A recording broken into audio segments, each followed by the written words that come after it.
Matatapos daw ang investigasyon sa maanumalyang flood control projects kung mailabas ang laman o listahan sa computer ni former DPWH Yusek Cabral.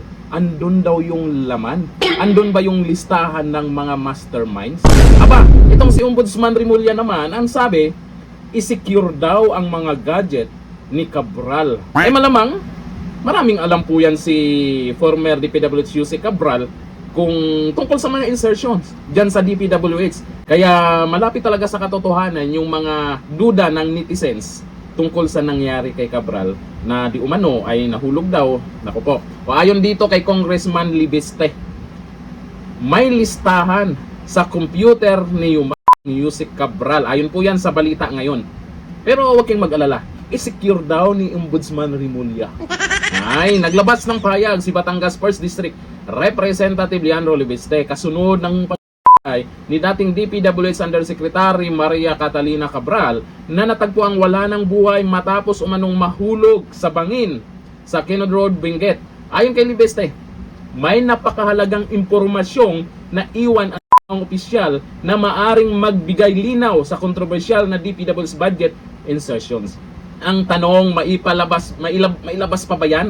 Kasi bali-balita may nawawala ng laptop pa. Ito kaya yun? Dagdag pa ng mambabatas, ang biglaang patay ni Cabral ay lalong nagpapabigat sa usapin ng pananagutan at proteksyon sa mga posibleng saksi, lalo na sa gitna ng mga isinasagawang investigasyon sa bilyon-bilyong pisong flood control at infrastructure projects. Si Cabral na dating Undersecretary for Planning and Public-Private Partnership, siyempre maraming alam yan tungkol dyan, ay may mahalagang papel sa paghahanda ng DPWH budget, infrastructure planning at programming.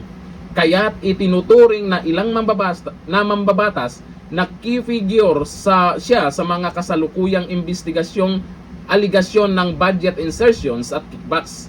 Sa ngayon, patuloy ang investigasyon ng mga otoridad sa paggamit ni Cabral habang lumalakas ang panawagan ng mga mambabatas na siguraduhin ang kaligtasan ng mga testigo at ang integridad ng mga dokumentong may kaugnay sa DPWH. Nakaraan, nabalitaan po natin mayroong DPWH building na nasunog, di ba?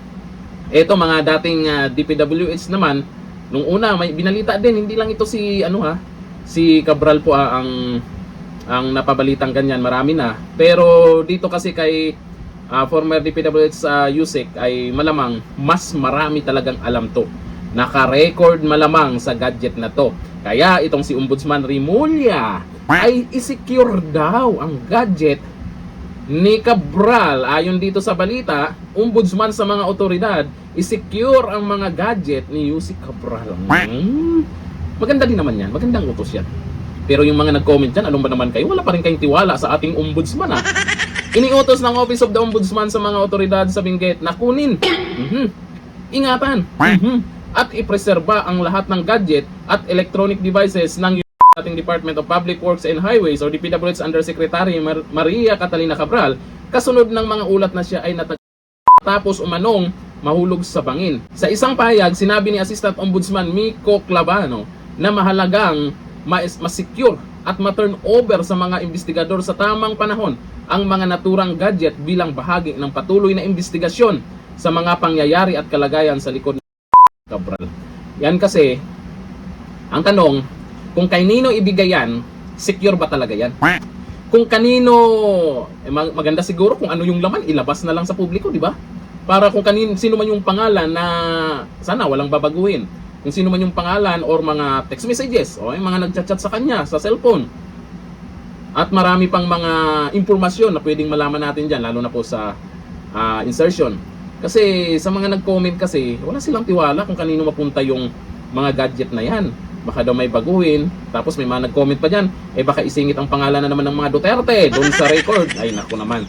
Ang direktiba ng Ombudsman ay nilabas sa gitna ng lumalakas na panawagan na maprotektahan ang mga posibleng ebidensya at testigo. Lalo't si Cabral ay isang key official noong DPWH na humawak sa budget preparation, infrastructure planning at public-private partnership. Malaking papel po ang hawak niya dyan. Kaya nitong mga nakaraan, yung ibang mga dating DPWH na pinatahimik ay hindi masyadong napag-usapan. Ito lang kay Cabral po talaga ang napag-usapan. dahil malaki po ang posibleng papel niya dyan. Maraming alam yan at yung mga gadget niya talagang maraming ebidensya na malalaman dapat ng mga mag-iimbestiga. Nako, sana naman yung mag-iimbestiga dyan ay walang ano ba, kumbaga walang pinapanigan. Kung ano yung nakikita nila ay labas nila or imbestigahan nila yung mga pangalan na nakalista man dyan sa computer o sabi ni Congressman Libiste, may mga listahan yan. Nauna nang lumutang ang mga pahayag ng ilang mambabatas na ang mga electronic files at records na maaaring nasa pag-iingat ni Cabral ay mahalaga sa paglilinaw ng mga aligasyon kaugnay ng DPWH budget insertions at flood control projects. Dahil dito, iginiit ng ombudsman na hindi dapat masira, mabura, o mawala ang anumang digital evidence habang isinasagawa ang investigasyon. Dito, sa naging papel ni Yussi Cabral, maniniwala ba kayo na yung nangyari sa kanya ay nahulog lang? O, di ba, hindi ba sadya yun? Kasi umpisa, sa kwento ng kanyang driver, marami nang nagdududa. Mayaman yan si Cabral. May pera yan. Tapos magpapaiwan sa ganung lugar, sa dilim, mag-isa. Doon pa lang kaduda-duda. Tapos, dagdagan pa natin ito na ay sa issue ng flood control projects at malamang marami siyang alam. Daming nagsasabi na sinadya yan. Di ba? Or may mga nagsabi din, mga nag-comment dyan, siya ba talaga yon? Ay, kasi si Bunuan ngayon, wala tayong balita ha. Nako, tahimik din yun ha. Maraming mananahimik ha.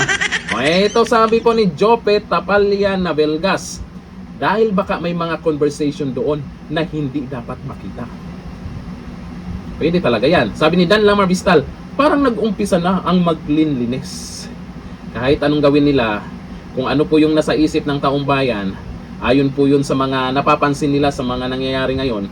Yun nga lang, pagdating sa mga kaso-kaso, hindi talaga mapapakulong yung mga mastermind na yan kasi gagalaw talaga yan. Malaking pera kasi ang pinag-usapan dito. Bilyon, umabot pa ng trilyon. Siyempre, ano ba naman yung maglabas sila ng milyon para lang hindi sila makulong? Diba? Barya na sa kanila yun. O sabi ni Loreto Libato, klaro na kaayo, ipasecure dayon. Sabi ni Dals Medrano, alam na this. Matatalino po ang mga Pilipino.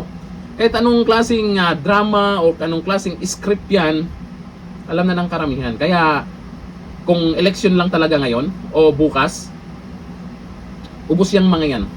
Yung mga politiko na nakaupo dyan, hindi mananalo yan. Sana ay talagang totoong masecure ang ebidensyang yan at sana naman wag puro Duterte na lang. Kasi may mga nag-comment dyan, damay na naman, mapabanggit na naman yung Duterte dyan. Samantalang, kailan lang naman naging issue yan? Diba? Kailan lang naman nagkaroon ng malakihang korupsyon? O kailan lang naman nabusog ang mga buhaya? Babalik pa talaga sa panahon ni dating Pangulong Duterte?